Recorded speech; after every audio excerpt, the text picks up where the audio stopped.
নমস্কাৰ মই কন্দৰ্প গগৈ মুহূৰ্তত এক ডাঙৰ খবৰ দিব বিচাৰিছোঁ 7 দিনৰ ঈদৰ জিম্মালৈ প্ৰেৰণ কৰা হৈছে দিল্লীৰ মুখ্যমন্ত্ৰী তথা আপৰ মুৰব্বী অৰবিন্দ কেজৰিৱালক বৃহস্পতিবাৰে নিশা ইডিয়ে গ্ৰেপ্তাৰ কৰিছিল অৰবিন্দ কেজৰিৱালক সুৰানীতি কেলেংকাৰী সন্দৰ্ভত ইডিয়ে গ্ৰেপ্তাৰ কৰিছিল আৰু তাৰ পিছতে শুক্ৰবাৰে আদালতত হাজিৰ কৰা হৈছিল আদালতত হাজিৰ কৰাৰ পিছতে 7 দিনৰ ঈদৰ জিম্মালৈ অৰবিন্দ কেজৰিৱালক প্ৰেৰণ কৰা হৈছে মুহূৰ্তত জনাই আছোঁ ব্ৰেকিং 7 দিনৰ ঈদৰ জিম্মাত অৰবিন্দ কেজৰিৱাল সুৰানীতি সন্দৰ্ভত কেজৰিৱালক গ্ৰেপ্তাৰ কৰিছে ইডিয়ে আৰু শুক্ৰবাৰে আদালতত হাজিৰ কৰোৱা হয় অৰবিন্দ কেজৰিৱালক ৰাউছ এভিনিউ আদালতৰ সিবিআই ন্যায়াধীশ কাবেৰী ৱাবেজাৰ নিৰ্দেশ অৰবিন্দ কেজৰিৱালক 7 দিনৰ ঈদৰ জিম্মালৈ প্ৰেৰণ কৰা হৈছে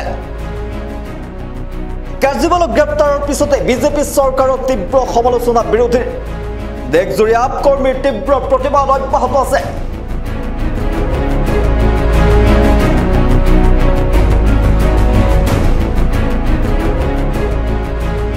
7 দিনৰ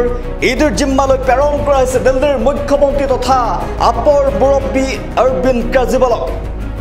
28 মাৰ্চলৈকে ঈদৰ জিম্মাতে থাকিব লাগিব অৰবিন্দ কেজৰিৱাল কেন্দ্ৰীয় তদন্তকাৰী সংস্থাই দিল্লীৰ আবকাৰী নীতিৰ এক বৃহৎ সংখ্যক ধন আত্মসাতৰ গোচৰৰ সৈতে জড়িত থকাৰ সন্দৰ্ভত গ্ৰেপ্তাৰ কৰিছিল অৰবিন্দ কেজৰিৱালক আৰু এদিনৰ পিছতে মুখ্যমন্ত্ৰীগৰাকীক ঈদৰ জিম্মালৈ প্ৰেৰণ কৰা হৈছিল দিল্লীৰ ৰাউছ এভিনিউ আদালতে শুক্ৰবাৰে মুখ্যমন্ত্ৰী কেজৰিৱালক আৰোপিত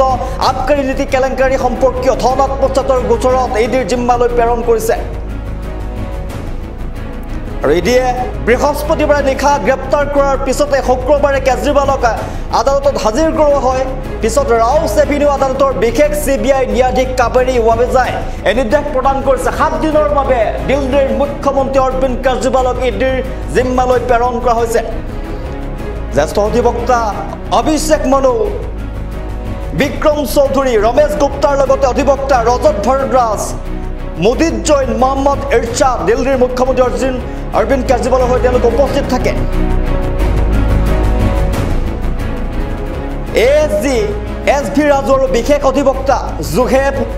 হুছেইন তদন্তকাৰী সংস্থাৰ হৈ আদালতত উপস্থিত থাকে দিল্লীৰ মুখ্যমন্ত্ৰী অৰবিন্দ কেজৰিৱালক গ্ৰেপ্তাৰৰ পিছতে দেশজুৰি তীব্ৰ প্ৰতিবাদ অব্যাহত ৰাখিছে আপৰ কৰ্মীসকলে বিৰোধীয়ে এই কাৰ্যক চৰকাৰৰ এই কাৰ্যক তীব্ৰ নিন্দা কৰিছে তীব্ৰ সমালোচনা কৰিছে আৰু গ্ৰেপ্তাৰৰ অৰবিন্দ কেজৰিৱালৰ গ্ৰেপ্তাৰৰ দিনটো কলা বুলি অভিহিত কৰিছে দিল্লীৰ শিক্ষামন্ত্ৰীয়ে দেশৰ গণতন্ত্ৰক হত্যা কৰা হৈছে বুলি তেওঁ উল্লেখ কৰিছে তেওঁৰ লগতে কৈছে যে বিজেপিয়ে ইডিক আগত ৰাখি নিৰ্বাচনী প্ৰতিদ্বন্দ্বিতা কৰিব বিচাৰিছে ইডি বিজেপিৰ এটা অংশ নেকি যে দলটোৱে তেওঁলোকৰ প্ৰেছ বিজ্ঞপ্তি জাৰি কৰিব প্ৰশ্ন কৰিছে পুনৰ জনাই 7 দিনৰ ঈদৰ জিম্মাত দিল্লীৰ মুখ্যমন্ত্ৰী তথা আপৰ মুৰব্বী অৰবিন্দ কেজৰিৱাল সুৰানীতি সন্দৰ্ভত কেজৰিৱালক গ্ৰেপ্তাৰ কৰিছে যিহেতু ইডিয়ে আৰু শুক্ৰবাৰে আদালতত হাজিৰ কৰোৱা হয় অৰবিন্দ কেজৰিৱালক ৰাউছ এভিনিউ আদালতৰ সিবিআই ন্যায়াধীশ কাবেৰী ৱাবেজাৰ নিৰ্দেশ অনুসৰি 7 দিনৰ ঈদৰ জিম্মাত থাকিব লাগিব অৰবিন্দ কেজৰিৱালক 7 দিনৰ ঈদৰ জিম্মালৈ প্ৰেৰণ কৰা হৈছে কেজৰিৱালক গ্ৰেপ্তাৰৰ পিছতে বিজেপি চৰকাৰক তীব্ৰ থকা সৰকা কৰিছে তীব্ৰ সমালোচনা কৰিছে বিৰোধীয়ে আৰু দেশজুৰি আপ কৰ্মীৰ তীব্ৰ প্ৰতিবাদ অব্যাহত আছে